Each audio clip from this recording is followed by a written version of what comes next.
In our next example, we're asked to use Cramer's rule to solve only for x in a system of equations. So we have a 3 by 3 system.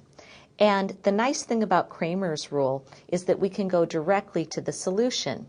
And the solution, if we want to solve for x, is going to be that x is equal to a determinant we'll call d sub x divided by another determinant we'll call d. And this is going to be the solution for x in this system of equations. But we need to know what is d sub x and what is d. So first, let's start by writing the determinant d. D is just the coefficient determinant. We take all the coefficients on the left-hand side and write them in our determinant.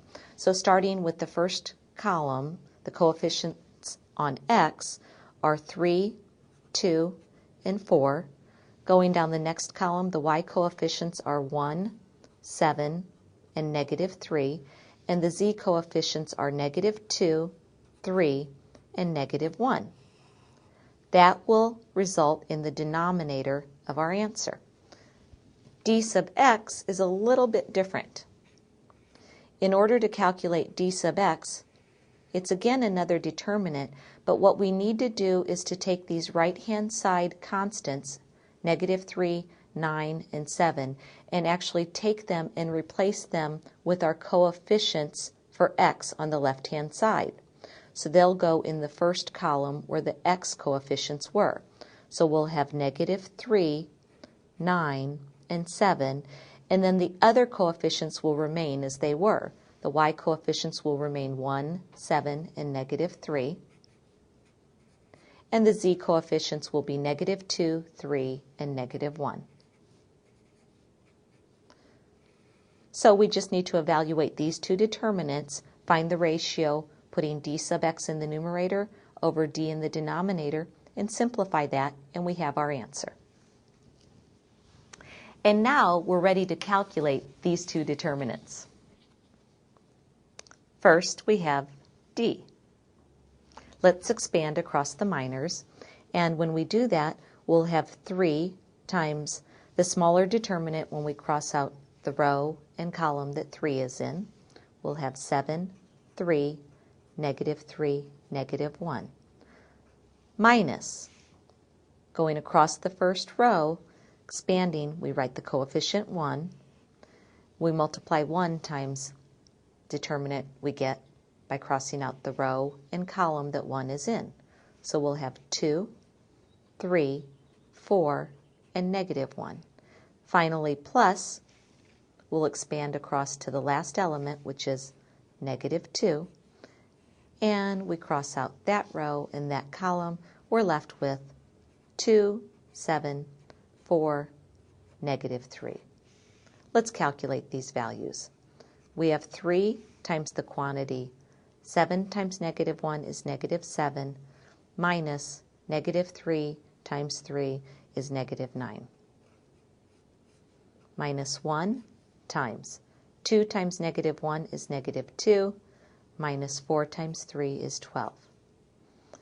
Plus negative 2 becomes minus 2 times 2 times negative 3 is negative 6, minus 4 times 7 is 28, which equals 3 times negative 7, that becomes plus 9, which is 2, minus 1 times negative 2 minus 12 is negative 14, minus 2 times negative 6 minus 28 is just negative 34.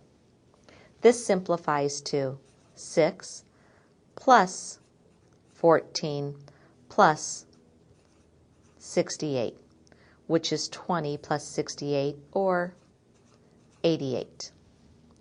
Now we're ready to find d sub x.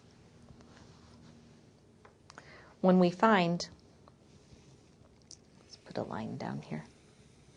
When we find d sub x, we're going to again expand across the minors. We'll have our first element, negative 3 times the smaller determinant we get when we cross out that row and that column, which will have 7, 3, -3, -1.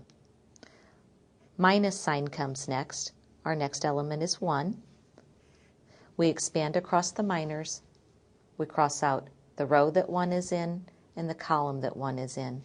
And we have left 9, 3, 7, -1.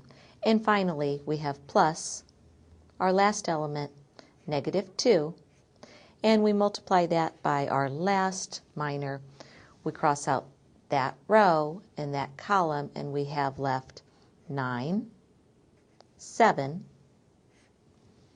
7, and -3. So we're going to calculate this, and we'll have -3 times the quantity.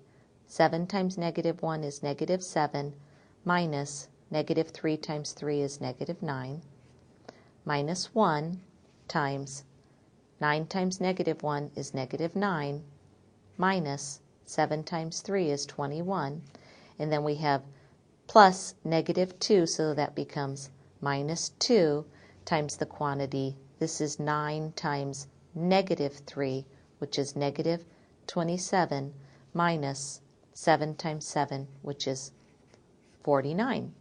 So we have -3 times -7 minus -9 is just -7 plus 9, or 2. Minus 1 times -9 minus 21 is just -30. And then we have minus 2 times -27 minus 49 is -76. And this gives us -3 times 2 is -6, minus 1 times -30 is plus 30, minus 2 times -76 is going to give us plus 152. And we have a total of -6 plus 30 plus 152 gives us a total of positive 182 minus 6 looks like positive 176. Now, what is our answer going to be? Well, remember the answer for x is going to be d sub x divided by d. Well, here's d sub x, 176, divided by d, which was 88, and 176 divided by 88 gives us 2. So our solution for x is that x is equal to 2 by using Cramer's rule.